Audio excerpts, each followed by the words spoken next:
আমাকে আর এই বিষয়ে কোনো প্রশ্ন করেন না। আপনার কাছে দোয়া চেয়েছে? আমার কাছে দোয়া চেয়েছে, আমরাও তার কাছে দোয়া চেয়েছি। কোনো চঞ্চলতা ছিল না, কোনো চঞ্চলতা, একদম স্বাভাবিক। আমি তো একই কথা বারবার বলছি। তাহলে আপনার কাজ কখন শেষ হয়েছে? আমার কাজ শেষ হয়েছে 9:30টার মধ্যে। আমার কাজ শেষ হয়ে গেছে। আমার নাম মৌলানা মোহাম্মদ মুজাহিদুল ইসলাম। জন্য তাদেরকে বলা হবে। তারপরে সকল আনুষ্ঠানিকতা শেষে 9:45টার দিকে তাদেরকে নেওয়া হবে ফাঁসির মঞ্চের দিকে। সেখানে দুজন একই সাথে ফাঁসির মঞ্চে উঠবেন এবং তাদের মাথায় কালো কাপড় পরানো হবে।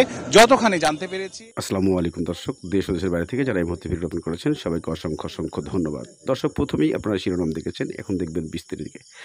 বাংলাদেশের হিটু শেখ ঘটনা নিয়ে আবারও নতুন তথ্য দিলেন এই মৌলানা। কি বললেন এই মৌলানা? কেন কিভাবে হিটু শেখকে ফাঁসি দেওয়া হচ্ছে এবং হয়েছে, এমন প্রশ্ন তুলে ধরেন এই ইমাম সাহেব। তবে ইমাম সাহেবের এই কথাই কি বলছে সাধারণ জনগণ, কি বলছে সাংবাদিকগণ, তা আমাদেরকে জানতে হবে।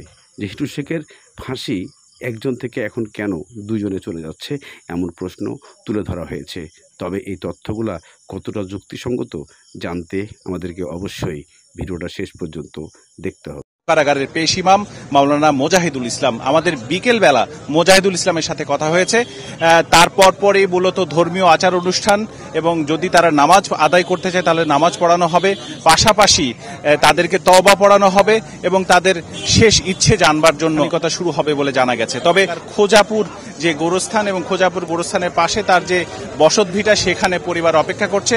পরিবারের দিক থেকে যেটি জানা গেছে, এখন পর্যন্ত তারা কবর খননের কাজ শুরু করেছে। আজকে রাতের মধ্যেই জাহাঙ্গীরের মরদেহ দাফনের সকল ধরনের প্রস্তুতি সম্পন্ন। হিটু শেখের এই ফাঁসি কার্যকর নিয়ে যত আলোচনা সমালোচনা, তবে এখন নতুন তথ্য বেরিয়ে আসছে, দুজন একসঙ্গেই ফাঁসি হচ্ছে। এটা কতটুকু যুক্তিসঙ্গত?